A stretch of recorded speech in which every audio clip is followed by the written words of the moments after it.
Dito po ako ngayon sa taas ng stockpile. Stockpile po ako ngayon. Sabi namin, go straight, Asenso. Yun ang dala ng Igo. Welcome, Mr. Greg.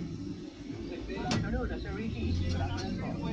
Yes, at sabi nga natin, diba, sinistas na ang passion sa what better way to bring up the lives of the Filipinos in the digital world. And gentlemen, we are going to take this premises. How does this all start? Let's just say, let's run us through that. Paano ba nag-get the side of Igo pa? Aviation and coaching. Go ahead,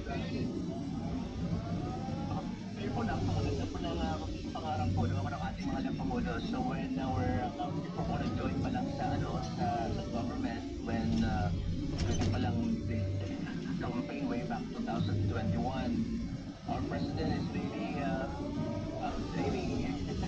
na dumali ang proseso po ng ating gobyerno at nung nagkanit nga po kami at parehas din po kami na iniisip at ito nga po, we're so lucky and we're so glad na meron tayong isang presidente na alam niya na the only way po to expedite and simplify things ay through digitalization. So diyan po pinanganak po ang e-gov, talaga po pinanganak po ito talaga mula sa puso ng ating mahal na Pangulo. So ang ginawa ko namin ay dinevelop natin ng e-gov at i-launch po natin po siya at naglagay tayo ng ilang mga services lang way back 2023.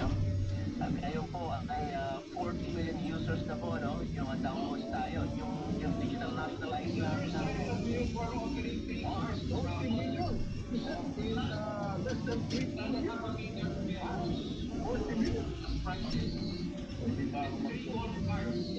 anong estimate po dyan? Yung like, when do we reach? When do we reach 60 million?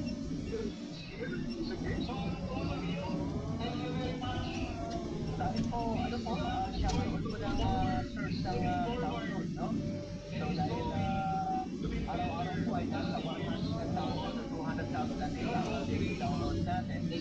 So expected po yan mga 50 million po before the end of the year. Marami na mga government agencies na nakasama natin po. Isang libo po mahigit po na government na systems na na-integrate ngayon, sir. Sorry. Matanong ko nga, yung 50 million na yun, pero meron pa rin mga largely hindi pa konektado, di ba, Yusef, sa mga iba't ibang barangay, mga malalayang barangay, di ba, mga underserved communities. Yes, mga Cory, So kung may mga areas pa rin talaga na unfortunately po ay wala pong internet, dahil alam po naman po natin, nasa 7,000 islands po ang Pilipinas, talaga po hindi biro ang ating trabaho. Kaya po ang PICT po ay may another vision po kami na nagbibigay naman po ng libreng wifi, sa mga liblib na mga lugar, At yung mga hindi naman po talaga marunong sa internet or wala po talaga silang cellphone at walang kakayahan po sa technology, meron din po kami yung bagong project na Ma'am Cory. So, ito yung tawag po na e-gov Servicio Center. Ito naman po ay yung physical na one-stop shop po ito.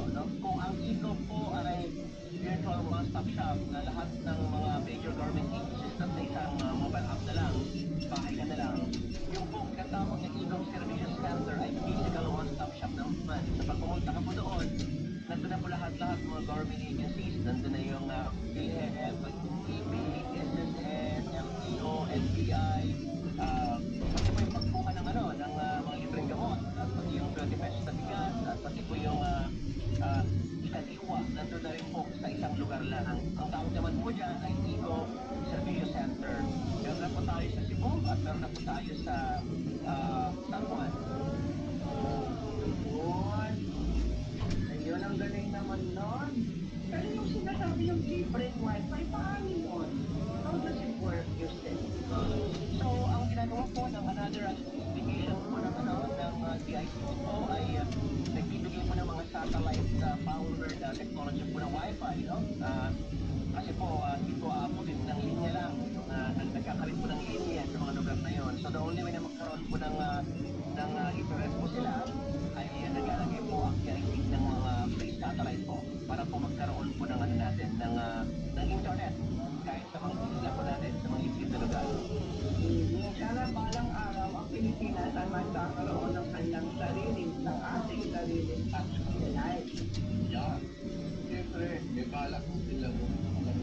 Yan po yung pangarap natin, Ma'am Cory and Sir Emer, no? Kasi hopefully the future po ay sariling gawa natin. No?